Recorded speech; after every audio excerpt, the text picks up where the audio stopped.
We're talking about the great romance, and I have to make a statement of full disclosure. This actually came about in our sermon planning when we found out that Terry and Molly were getting married this month. So we did this in honor of Terry and Molly. No pressure. Great thing that we're going through together. So today we're talking about the first date in the great romance. I got to fix my mic here a little bit. The thing that the very first thing that comes to mind on first date is fear. For me, at least. I remember trying to get up the courage to pick up the telephone, to start dialing someone and asking them out on a date, and just how I'd start and then I'd put it back down. Am I the only one that's ever done that? 2, 3 honest people in the whole crowd.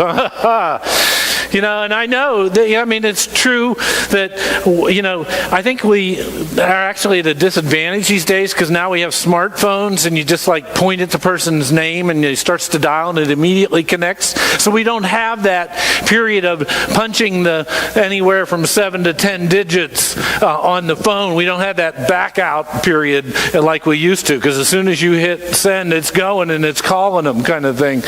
Actually, in the first service, they even reminded me of the rotary phones, and I'll tell you about that sometime if you haven't heard of them. But the fact of the matter is, it's filled with fear. And then there's that incessant, lengthy conversation that you have, working your way up to asking somebody out, which some of the time actually happens. Sometimes it was just a phone call and you hang up and go, oh man, didn't do it, kind of thing. All that is that fear that's there.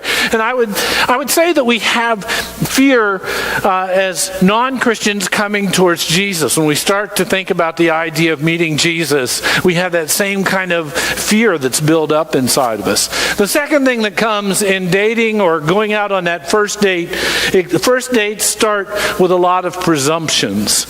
I would make judgment calls about the person I was going to call. Oh, she is just perfect. She is the most beautiful person. I think she's the smartest one. We belong together. I'd have all, she thinks like I think. Have you ever done that? Where you just have put those things up there. When I'm talking to pre-marriage counseling people, I talk about what I call the white knight fairy princess period, where you think they just do no wrong and they're perfect and absolutely, and then they start to screw up. And then you start to say, wait a second, then we've put them up on such a high pedestal that they fall rather quickly. A first date with Jesus can be the same way. Listen to, we'll talk about presumptions of who Jesus is. Listen from Revelation in the first chapter as Jesus is described. Then I turned to see whose voice it was that spoke to me. And on turning, I saw 7 golden lampstands. And in the midst of the lampstands, I saw one like the Son of Man, clothed with a long robe and with a golden sash across his chest. His head and his hair were as white as white wool, white as snow. His eyes were like a flame of fire. His feet were like burnished bronze, refined as in a furnace. And his voice was like the sound of many waters. In his right hand he held 7 stars. From his mouth came a sharp 2-edged sword. And his face was like the sun shining with full force. Now, if this guy came to your door when you opened it, how would you think about your first date? Seriously, listen to all these things. Lampstands surrounding him, long robe, golden sash, freakishly white hair, obviously, flames of fire for eyes, shiny brass feet. Now there's something I look for in the date, huh? Someone with shiny brass feet. A sword protruding from his mouth, his face full of the sun, the ocean roaring every time he talked. That's crazy. That's kind of the vision we have. And sometimes when we think about and we don't know Jesus and we go to meet him, we get that same kind of presumption that he is something so amazingly different than what we are and so amazingly above us, and we take that and mix it with our guilt. Guilt and fear keep us away from Jesus Christ. Because what we presume is Jesus Christ is full of judgment and full of condemnation. But if you listen to the stories of Jesus as they are told to us in the Scripture, we find something different.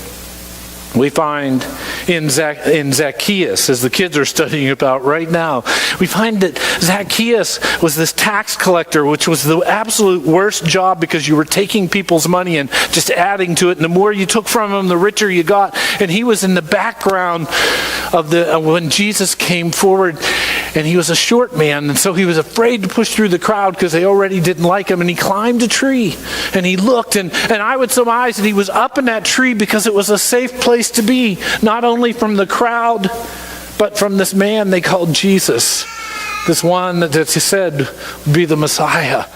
That kind of fear is what he had.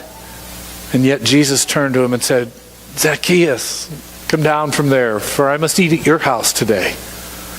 Well, in the early church, having a meal with somebody was the height of hospitality. And Jesus said to him, you and I, we're going to share a meal. And in an instant, it became apparent that Jesus was after his heart. Not to condemn him, not to hold him guilty. He just wanted his heart. Jesus was at the heart of the matter. So that's one of the people we meet on this first date. The next one are the disciples. Now, in Matthew and Mark, we just hear about the disciples. They just picked up and went with them.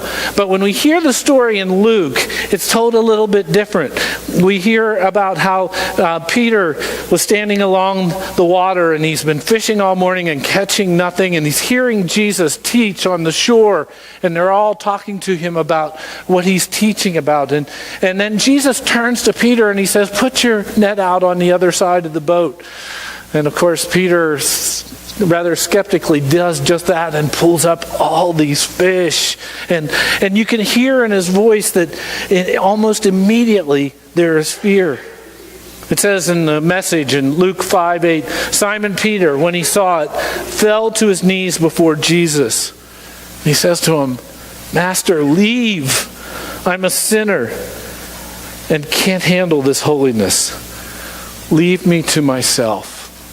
I'm not good enough. Isn't that what he's saying? I'm not good enough. And yet Jesus says, follow me. Right this way. Because he wasn't judging Peter for his lack of faith. He wasn't judging Peter for anything in his life that he couldn't stand. Jesus certainly could stand. Because he was after the heart of the matter. And he was after Peter's heart. That's the Jesus we see in the Scripture. Even when he talks to demons, the demons are the ones that get it in Scripture. They actually know who Jesus is. And they're telling him, go away. And they're scared to death because they know that Jesus is not there for them. That Jesus is there for the heart of those that are impacted. And he cast them out. Paul, the greatest persecutor, is Saul of Christians. His first date was really something. He's been out there killing Christians all over the place. And he's on his way. In fact, in the Scripture it says, you hear him talk about this a little bit. He's looking for more to get. More of those that follow the way. Meanwhile, Saul, still breathing, this is from Acts 9. Meanwhile, Saul, still breathing threats and murder against disciples of the Lord, went to the high priest and asked him for letters to the synagogues at Damascus, so that if he found any who belonged to the way, men or women, he might bring them bound to Jerusalem. Now, as he was going along and approaching Damascus, here comes the date. Suddenly a light from heaven flashed around him. He fell to the ground and heard a voice saying to him, Saul, Saul, why do you persecute me? He asked, who are you, Lord? And the reply came, I am Jesus, whom you are persecuting. It's interesting in the story because from the story goes on and Paul immediately has these scales over his eyes for 3 days. And then the scales are wiped away and he sees Jesus for who he is.